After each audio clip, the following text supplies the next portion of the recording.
There is nowhere like Scotland.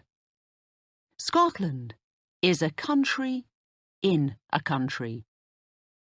It is part of Great Britain, England, Scotland, and Wales, and of the United Kingdom, England, Scotland, Wales, and Northern Ireland.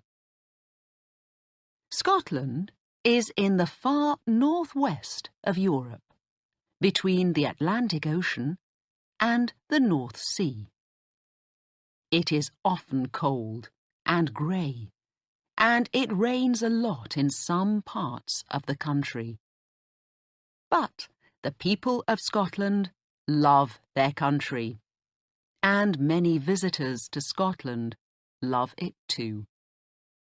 They love the beautiful hills and mountains of the north, the sea and the 800 islands and the 6 cities, Edinburgh, Glasgow, Aberdeen, Dundee, Inverness, and Stirling.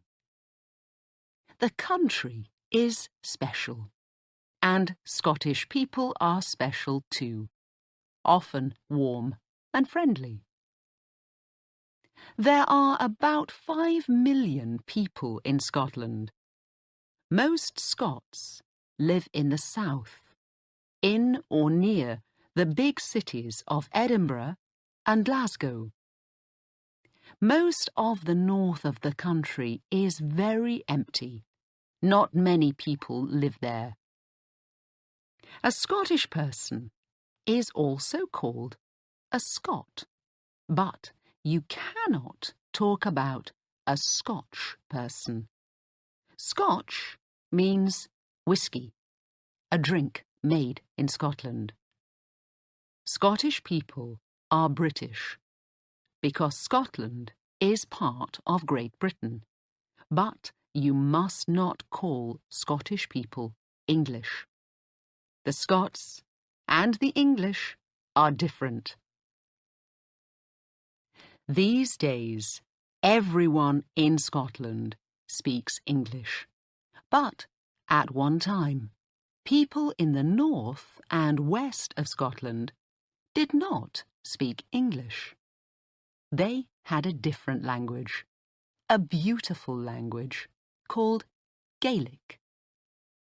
About 60,000 people, 1% of the people in Scotland, speak Gaelic now. But many more want Gaelic in their lives because it is part of the story of Scotland. Scotland is not a very hot country. In the summer, the days are long and it can be warm. But in the winter, the days can be just 7 hours long, and it often rains. For many years, Scotland was a poor country, but now things are better for most people. There is oil and gas in the sea between Scotland and Norway. Edinburgh is an important place for money, and there are big banks there, like the Royal Bank of Scotland. People in many countries drink Scotch whisky, and the whisky business makes a lot of money for Scotland. Tourists visit this beautiful country, and that brings money to Scotland too. Many people love living and working there, and more than 20 million visitors go to Scotland each year.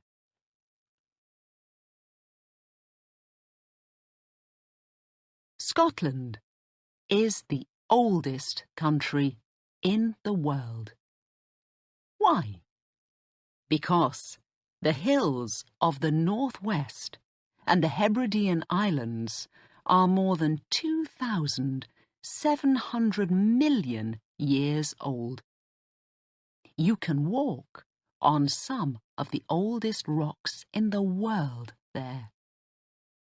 People first lived there 9,000 years ago. At Skara Brae, on the Orkney Islands, in the far north of Scotland, you can see the houses of early people from about 5,000 years ago. The houses at Nap of Hower, also on the Orkneys, are the oldest in Europe. The Romans went to Scotland, but they did not stay there for long. Between AD 122 and 128, they built Hadrian's Wall.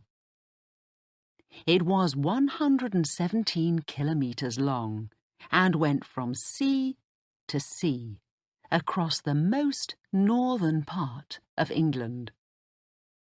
The Romans stayed in England for nearly 300 years, until about AD 400, and then they left and went back to Rome. Today, you can visit Hadrian's Wall in the north of England and walk along parts of it. Who were the first Scots? The people north of Hadrian's Wall were called Picts by the Romans. We can still see some of their story in their pictures in stone. But there were also Scotti from Ireland. The name Scotland comes from the Scotti.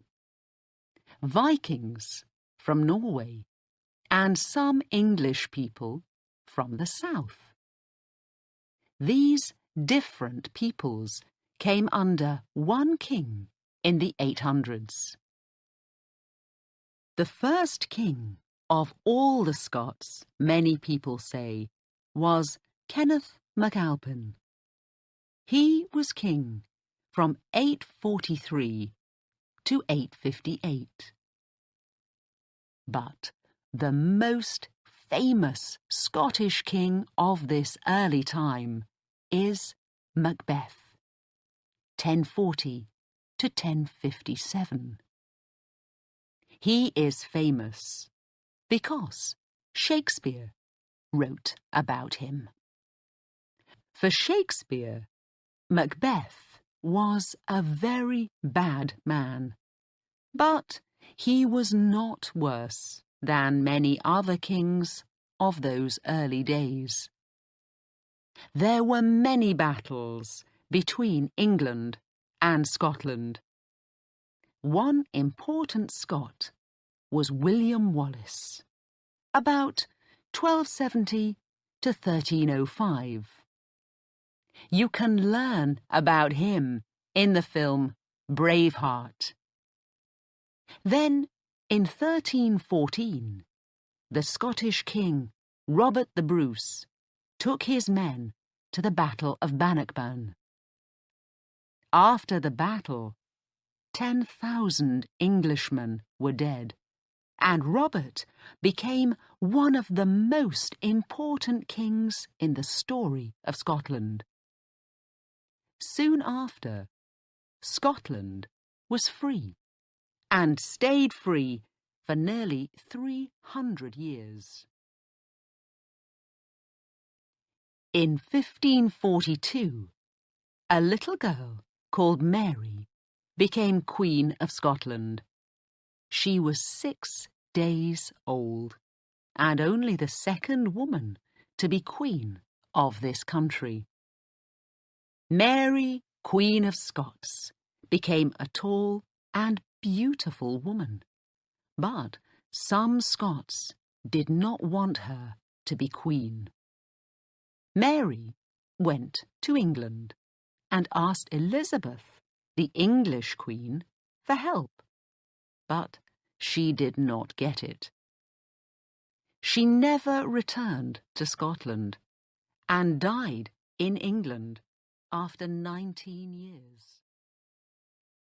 Mary's son, James Stuart, became King of Scotland, and then King James I of England too. In 1707, the two countries became Great Britain. In the 1700s, Scotland was more like two countries than one. There were rich cities in the south, but there were poor country people in the Highlands, the hill country in the centre and the north of Scotland. At that time, Edinburgh was one of the most important cities in Europe, and many famous thinkers lived there. Then, in the 1800s, Glasgow became rich. People built big ships there, and later, trains.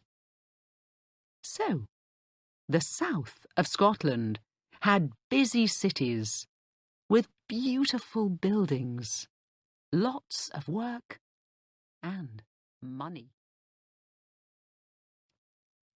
In the Highlands, things were very different. After 1714, Great Britain had German kings from Hanover in North Germany.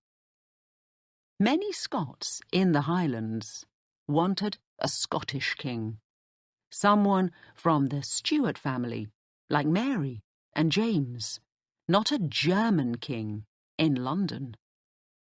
They wanted Charles Stuart, Bonnie Prince Charlie, the grandson of the last Stuart king, James II of England, and the 7th of Scotland. Charles Stuart left France and came to Scotland. He wanted to be King of Scotland and England too. But Charles and his men lost the Battle of Culloden near Inverness in 1746. Culloden was the last big battle in Great Britain. After the battle, the British soldiers looked for Charles, but he went into the hills. The people of the Highlands and the islands helped him to go back to France, but life became difficult for them after that. The British soldiers stayed in the Highlands and took away houses and land from the friends of Charles Stuart.